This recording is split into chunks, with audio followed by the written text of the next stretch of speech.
Because usually when people think of YMT, they think of the anchor desk and they see Tony and Julie and Terry and Todd. But 60 employees roughly make up the staff here at YMT, and it takes each and every person to bring you the news each night, each morning. And tonight we take a look at what goes on behind the camera. 8:30 a.m. in the YMT newsroom. A couple things. Medicare, the Republicans are supposed to unveil their plan. Newt Gingrich is supposed to be meeting with Ross Perot. Ross Perot, of all people today. It's the editorial meeting where story plans are made for the day ahead. Tell me what you need this afternoon. What's going on? Okay, I set up, it's a kicker story for the morning show. He's called The Flying Wine Man. Some people think that you have the easiest job in the world, and you come in at 6 o'clock in the evening, and or a little bit before 6, and sit down and read the news, and little magic elves come in and put the news together for you. Have you heard about the Floyd County meeting today at 10 o'clock?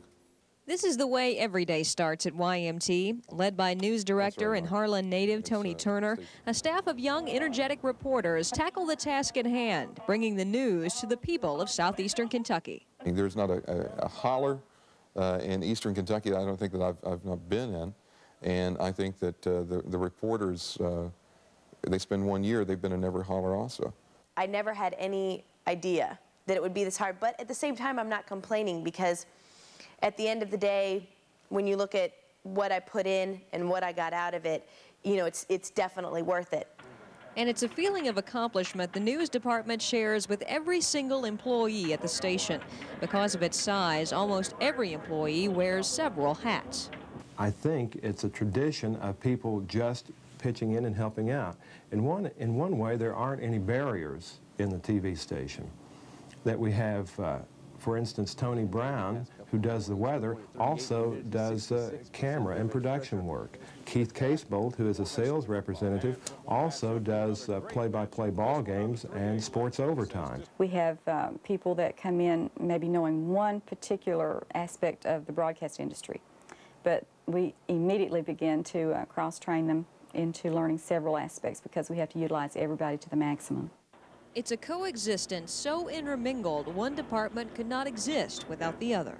If you took production out, we couldn't accomplish our job. If you took news out, what would be the purpose of doing the job? We'd be like everyone else without local news. If you took sales out, then we couldn't afford the local news and the production. And for some employees, that dedication goes beyond the 9 to 5.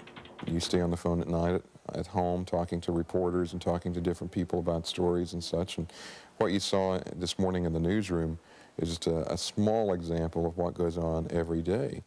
But Turner, like his reporting staff, says the long hours are just a part of the service the station provides to its viewers, a service that has successfully united a region once separated by county lines and issues. YMT allows us to speak out about ourselves. It allows us to look at ourselves a bit every night at 6 o'clock and see and check our progress, engage our progress. Back in the newsroom, the deadline fast approaches. Scripts are split by hand to be distributed to anchors, directors, audio and chyron operators, and producers.